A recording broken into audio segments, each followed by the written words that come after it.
तारीख 18 मई और साल था 2004। अटल बिहारी वाजपेयी की सरकार को मात देकर कांग्रेस के नेतृत्व में यूपीए की सरकार बनने जा रही थी। सोनिया गांधी का प्रधानमंत्री बनना तय माना जा रहा था।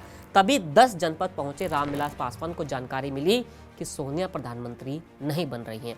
उन्होंने खबर कंफर्म करने के लिए सोनिया के सलाहकार अहमद पटेल को फोन लगाया तो वहां से भी कोई पॉजिटिव रिस्पॉन्स नहीं मिला। रामविलास पासवान अपनी बायोग्राफी संघर्ष, साहस और संकल्प में कहते हैं कि मैं जैसे ही 10 जनपद से बाहर निकला, ये खबर मीडिया में फ्लैश होने लगी थी। हम गठबंधन के लोग अचंभित थे कि अब प्रधानमंत्री कौन बनेगा, लेकिन जल्द ही कांग्रेस की तरफ से हमें इसको लेकर सूचना दे दी गई। जो नाम हमारे सामने आए वो काफ़ी चौंकाने वाला नाम था। वो नाम था मनमोहन सिंह का। 2004 में सोनिया गांधी के पीएम बनने से इनकार करने के बाद मनमोहन सिंह को प्रधानमंत्री की कुर्सी सौंपी गई। सिंह उस वक्त राज्यसभा में कांग्रेस के नेता विरोधी थे। तत्कालीन राष्ट्रपति एपीजे अब्दुल कलाम ने तो यहां तक दावा किया था कि मनमोहन ही पीएम बनेंगे। इसकी आधिकारिक सूचना राष्ट्रपति कार्यालय को आखिरी वक्त में दी गई थी। सोनिया के इनकार के बाद जो 5 बड़े नेता थे, उनको माना जा रहा था कि वो प्रधानमंत्री बन सकते हैं। इसको लेकर अलग अलग दावे किए जाते हैं, लेकिन सोनिया के इनकार के बाद कांग्रेस के सियासी गलियारों में जिन 5 नेताओं को पीएम इन वेटिंग बताया गया था, उन पर चर्चा करना जरूरी है। उनमें प्रणब मुखर्जी, अर्जुन सिंह, एनडी तिवारी, शिवराज पाटिल और पी चिदम्बरम का नाम प्रमुख था। अब कारण है कि ऐसा क्यों इनका नाम सबसे आगे आ रहा था। सबसे पहले बात करते हैं प्रणब मुखर्जी का नाम क्यों आया।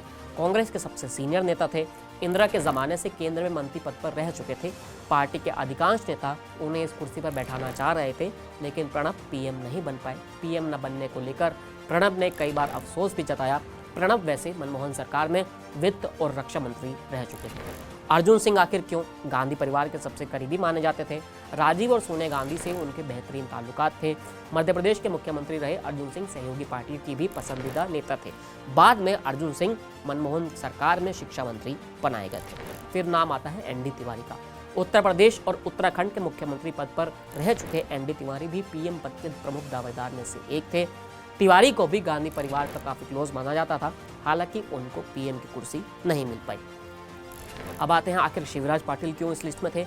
महाराष्ट्र के कद्दावर नेता शिवराज पाटिल भी पीएम के प्रमुख दावेदार थे। मुंबई अर्थव्यवस्था का केंद्र माना जाता है। पाटिल की मुंबई में मजबूत पकड़ थी।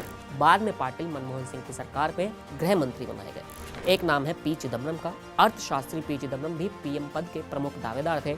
उस वक्त कहा जा रहा था कि दक्षिण को साधने के लिए कांग्रेस चिदम्बरम को पीएम बना सकती है। चिदम्बरम कई सरकार में मंत्री भी रह चुके थे।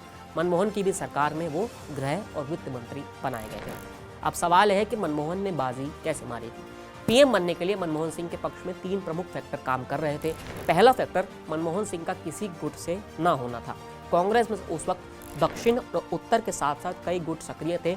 नरसिम्हा राव की सरकार में इसी गुटबाजी की वजह से कांग्रेस पस्त हो गई थी।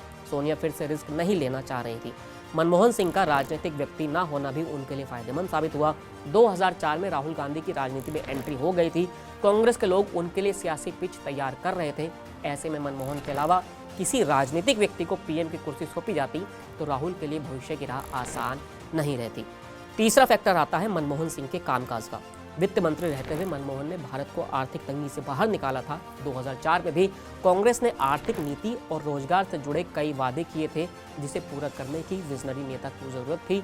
मनमोहन सिंह इसमें अव्वल थे और यही कारण था कि कांग्रेस ने मनमोहन सिंह को ही अपने नेता के तौर पर चुना और फिर प्रधानमंत्री वो बने। फिलहाल इस वीडियो में इतना ही। फिर मिलेंगे नए वीडियो के साथ। शुक्रिया।